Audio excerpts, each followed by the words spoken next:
আলহামদুলিল্লাহ।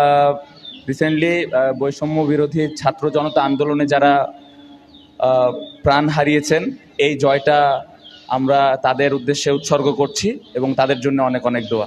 পাকিস্তানের সাথে দুটি টেস্ট ম্যাচের প্রথমটিতে 10 উইকেটের বিশাল জয় পায় বাংলাদেশ। এই ম্যাচে বোলিং, ফিল্ডিং এবং ব্যাটিংয়ে ছিলেন দুর্দান্ত সবাই।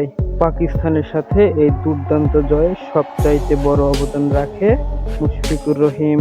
অসাধারণ ব্যাটিং করে 191 রান করেন মুশফিকুর রহিম এবং ম্যাচের ম্যান অব দ্য ম্যাচ হন তিনি।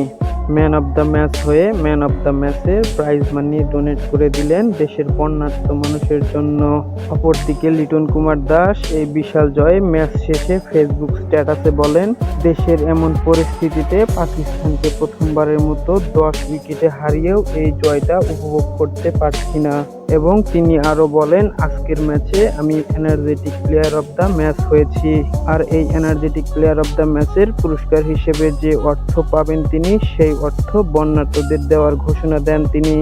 অপরদিকে ম্যাচ শেষে প্রেজেন্টেশনে উপস্থিত হয়ে নাজমুল হোসাইন শান্ত বলেন, আজকের জয়টা ছাত্র আন্দোলনে যারা মারা গেছে তাদেরকে উৎসর্গ করছি এবং তাদের জন্য অনেক অনেক দোয়া রইল।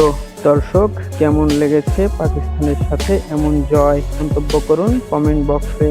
Thank you so much, Baji bhai. I just want to make one request and from my team that this prize money I just want to donate. You know, in our Bangladesh there is flood affected people, so I want to donate this prize money to on that. And also I just want to request all the people back home and for my country, those who can donate and also help in this cause.